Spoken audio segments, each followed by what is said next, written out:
பிப்ரவரி 4 வரலாற்றில் நடந்த முக்கிய நிகழ்வு.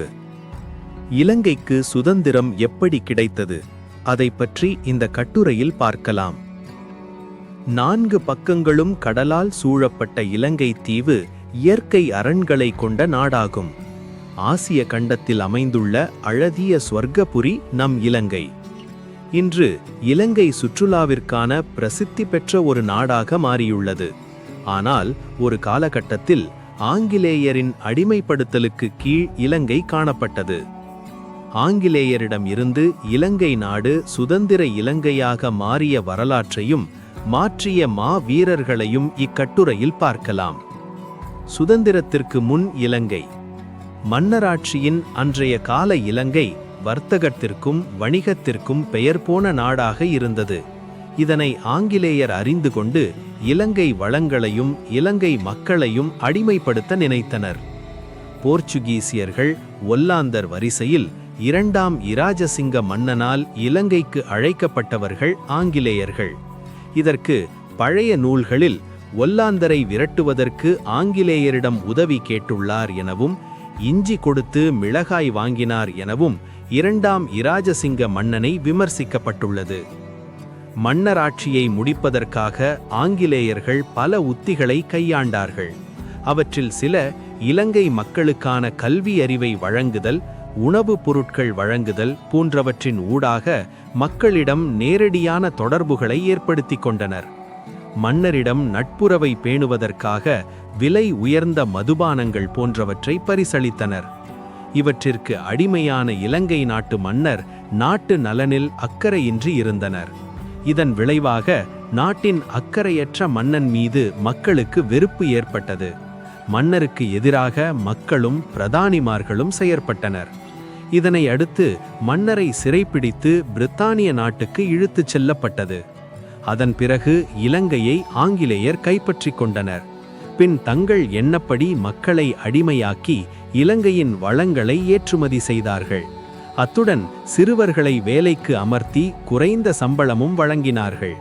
இந்திய நாட்டு மக்களையும் குறைந்த சம்பளத்திற்கு நாட்டுக்குள் வரவழைக்கப்பட்டது. இவ்வாறு இலங்கை மக்களை மிக கொடூரமாக நடத்தினார்கள்.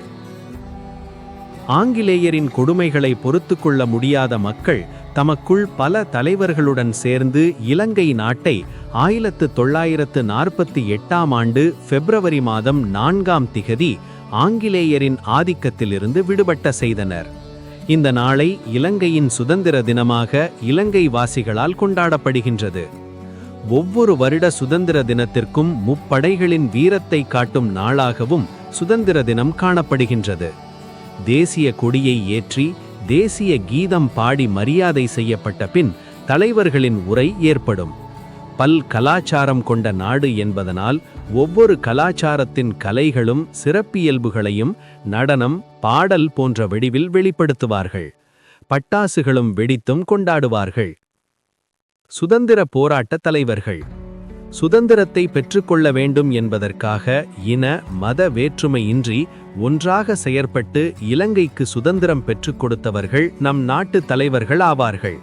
அவர்களின் ஒவ்வொரு வாதங்களும் புரட்சிகளும் தான் நமக்கான இன்றைய சுதந்திர இலங்கையாக மாறியுள்ளது. அந்த வகையில் போராட்ட தலைவர்களாக ஆறுமுக நாவலர், செர் பொன் இராமநாதன், CWW கண்ணங்கரா, ஆனந்த குமாரசுவாமி, கலாநிதி DP ஜாயா, செர் DP ஜெயதிலக்க, வணங்க S Mahinda, Gongalegoda Banda, Arthur C Clarke, மெனராவில கப்பெட்டி போல திசவா, DS சேனநாயக்க, அனகாரா தர்மபாலா, அறிஞர் MC சித்திலேவை, SWRD பண்டாரநாயக்க போன்றவர்களை குறிப்பிடலாம். இலங்கை சுதந்திரமடைந்த பின் ஜனநாயக முறை ஆட்சி இலங்கைக்குள் கொண்டுவரப்பட்டது. அதன் விளைவாக பல கட்சிகள் தோற்றுவிக்கப்பட்டது.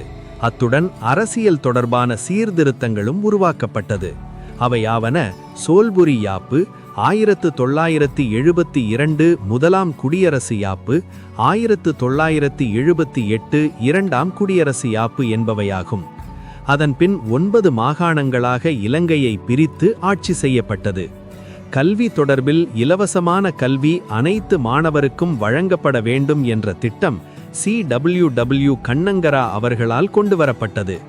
மனித உரிமைகள், பாதுகாப்பு, அத்தியாவசிய தேவைகள் தொடர்பான சட்டங்களும் கொண்டுவரப்பட்டது. இன்னும் பல நீதி என நாட்டை பலப்படுத்தும் அரசாங்கம் உருவாக்கப்பட்டது. இன்றைய இலங்கை நாட்டை உருவாக்குவதற்காக பாடுபட்ட தலைவர்களுக்கும் இன்று சுதந்திர இலங்கையை பாதுகாக்கும் வீரர்களுக்கும் நன்றிகள் சொல்வதற்கு கடமைப்பட்டுள்ளோம். மேலும் இது போன்ற வரலாற்று நிகழ்வுகளை அறிந்து கொள்ள தனியொருவன் SK சேனலை சப்ஸ்கிரைப் பண்ணுங்க. இந்த வீடியோ பிடித்திருந்தால் லைக், கமெண்ட் மற்றும் ஷேர் பண்ணுங்க.